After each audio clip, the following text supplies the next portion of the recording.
Now that my paper is more full of different things and letters, I'm going to outline using a Sharpie. Sharpies are really important for outlining because they can make them look a lot bolder. However, if I were to get Sharpie like on my scrunchie or on my clothes, it would stain it. So we need to be very careful not to draw on anything other than your paper. I'm gonna say that again. Please do not draw on anything other than on your paper. Now you will only be using this for outlining. So I will draw carefully on top of the lines you already did. So when you are outlining, it's really important that you are not scribbling because that makes this job really hard because you are going to draw exactly, or at least try to draw on top of the lines that you already have to show that overlapping. Now, if you need to come back in and erase a little bit, that's okay. But our goal is that we're going slow enough that outlining is pretty easy.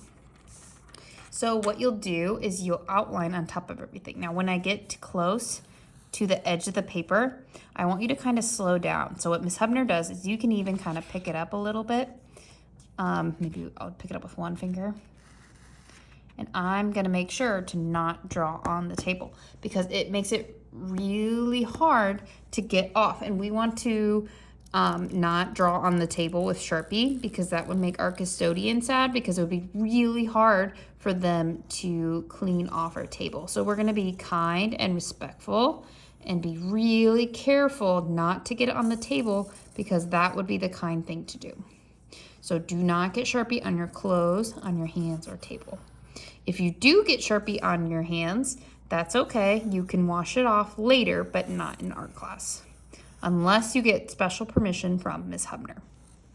So what I'm doing is I'm just slowly outlining some things. Now, I did kind of notice with the cat ear, I kind of made a mistake. So I'm going to just do it this way.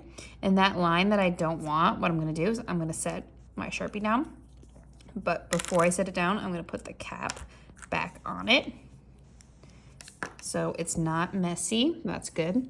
And then I can take my eraser and erase this little line that I don't want. So when you're outlining, make sure that you're doing it very carefully and get all the pencil lines. So I'm not done yet, but I still have some more to do. So I need to be patient when I'm outlining and drawing on top of my lines with a Sharpie marker.